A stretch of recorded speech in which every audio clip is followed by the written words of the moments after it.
Hello दोस्तों, नमस्कार। मैं Dilbag Singh, mental health counsellor, और आज के इस वीडियो में आप सभी का तहे दिल से हार्दिक स्वागत करता हूं, वेलकम करता हूं।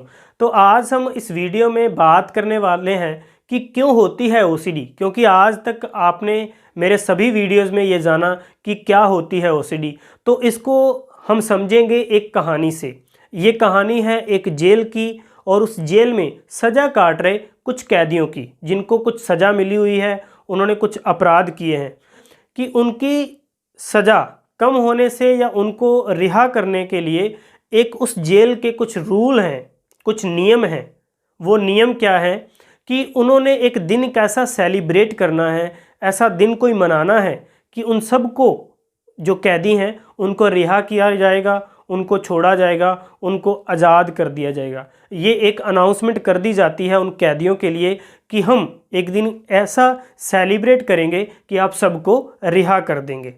तो सभी कैदी बहुत खुश, और वो अपने उस आज़ादी के लिए वो क्या करते हैं, दिन गिनना शुरू कर देते हैं, और वो दीवारों के ऊपर लकीरें लगाना शुरू कर देते हैं। एक एक करके वो लकीरें लगाना शुरू करते हैं, दिन गिनने शुरू करते हैं, और कहते हैं कि मेरे इतने दिन रह गए, उस दिन को आने के लिए इतने दिन रह गए, इतने दिन रह गए, इतने दिन रह गए। उस दिन का वो बेसब्री से इंतज़ार करते हैं, और वो दिन आता है, सेलिब्रेशन होता है, और उनको उस सेलिब्रेशन वाले दिन रिहा करना है। तो इसलिए वो बहुत एक्साइटेड हैं, बहुत खुश हैं। लेकिन रुको, यहाँ पे उस जेल के कुछ नियम हैं। वो नियम क्या है? उनको वो बताए जाते हैं कि आज उनको रिहा किया जाएगा जिन्होंने यहाँ पे कोई भी लकीर नहीं खींची है, और जिन्होंने लकीरें बनाई हैं, जिन्होंने लकीरें खींची हैं, उनकी सज़ा डबल हो गई है। अगर किसी को 5 साल की सज़ा है तो उनको 10 साल की सज़ा हो गई है। तो उनकी सज़ा क्या हो गई है? डबल हो गई है।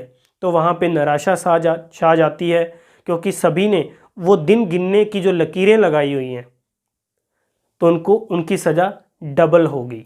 तो यहाँ पे मैं आपको ये कहना चाहता हूँ कि ये है ओसीडी का कॉन्सेप्ट। ऐसे बनती है ओसीडी। ओसीडी की लकीरें मन के ऊपर खींची गई हैं। कोई दीवार नहीं, कोई जेल नहीं, कोई कैदी नहीं, कुछ नहीं, कोई नियम नहीं। लेकिन यहाँ पे जो नियम है कि इस मन के ऊपर इस ओसीडी की लकीरें खींची गई हैं, और वो लकीरें हैं गलत धारणाओं की, गलत हमारे जो बिलीफ सिस्टम है, जो कोर बिलीफ सिस्टम है, गलत हमने जो सीख लिया है। और सबसे बड़ी लकीर है अहंकार की, सबसे बड़ी लकीर है सेक्स की, काम वासना की। तो इस तरह की जो लकीरें हैं वो हमें दर्द पैदा करती हैं, वो हमें एंग्जाइटी पैदा करती हैं, वो हमें एक फोबिया, फियर पैदा करती हैं।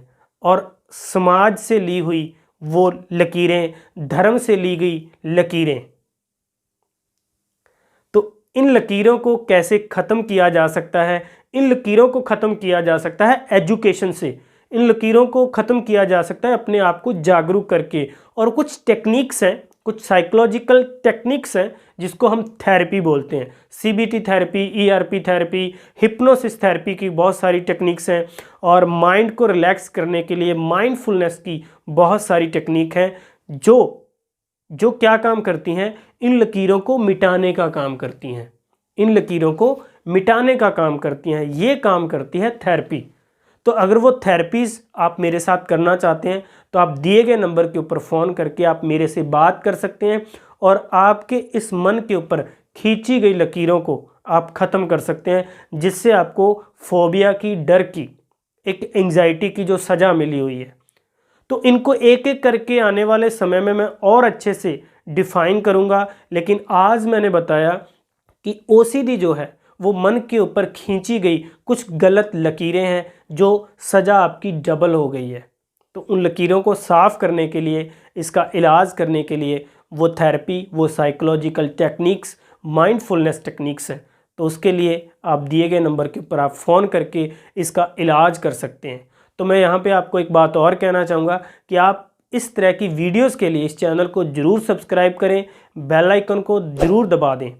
तो आज के इस वीडियो में इतना ही।